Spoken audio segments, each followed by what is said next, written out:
On a donc des malfaiteurs, ils sont 4, encagoulés. Je le répète parce que moi, c'est ce qui me frappe. On est en plein Paris, 11e arrondissement de Paris. Il y a du monde partout, tout autour, en plein jour. Il est 8h20 du matin, les gens partent à l'école.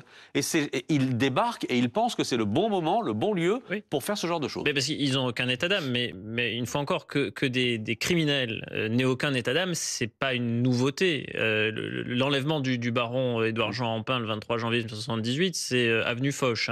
C'est pas le quartier le plus désagréable de Paris à fréquenter. C'est en plein jour, c'est devant témoins, c'est effroyable. Et il finit amputé d'un doigt. En fait, la question que cela pose, c'est pourquoi une forme de criminalité, c'est-à-dire l'enlèvement contre rançon, qui avait totalement disparu pendant près de 40 ans de la criminalité française, revient maintenant. Et en fait, ça revient maintenant pour des raisons qui sont d'abord technique, c'est-à-dire que ce qui faisait qu'il n'y en avait plus, c'est qu'il fallait une remise de rançon physique avec une valise de billets. C'est en 1975, l'enlèvement du petit Mérieux, les ravisseurs le capturent sur le chemin de l'école, demandent 20 millions de francs de l'époque en billets. Bon, quand on remet la valise, on est traçable. Et donc, le fait d'être retrouvé a fait que les malfaiteurs ont abandonné.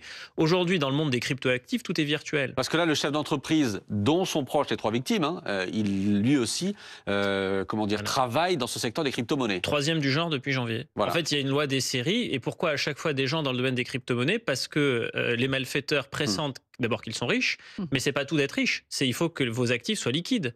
Si je vous séquestre et je vous dis, maintenant, donnez-moi 300 000 €, vous allez devoir hypothéquer ce que vous possédez.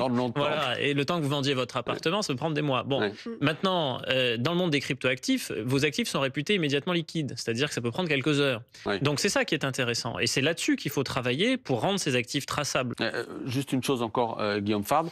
On a le sentiment, je parle bien de sentiment là, parce que je n'ai pas les chiffres sous les yeux, que ça se multiplie effectivement. Vous dites 3e affaire du même genre dans le monde des crypto-monnaies, etc., depuis janvier. Oui, dans le monde des cryptos, oui, pour la raison que j'indiquais, c'est-à-dire que la criminalité organisée diversifie ses sources de revenus.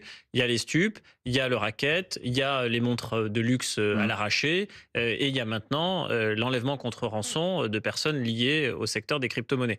Et donc, comment on peut faire baisser cela? Il faut essayer de travailler sur l'intérêt financier de l'opération. Et donc, dans le monde des cryptoactifs, il faut rendre les actifs traçables. C'était en partie le cas dans l'affaire Ballan. Si vous vous souvenez, il y a une partie de la rançon qui a été versée. Ballan, c'est lui qui avait été enlevé, fondateur d'une grande société de crypto-monnaies, qui avait été enlevé, on lui a coupé un doigt. Exactement. Et on avait envoyé à ses proches une demande de rançon. Et les gendarmes ont réussi à récupérer la quasi-totalité des fonds. Et donc, en fait, si à chaque opération, vous récupérez la quasi-totalité des fonds, ça n'a plus d'intérêt. Ça, c'est une mesure très technique. On n'y est pas aujourd'hui, et donc ça oblige ces personnes multimillionnaires à recourir à de la protection privée, qui est un pis-aller, mais pour l'heure, il n'y a pas mieux.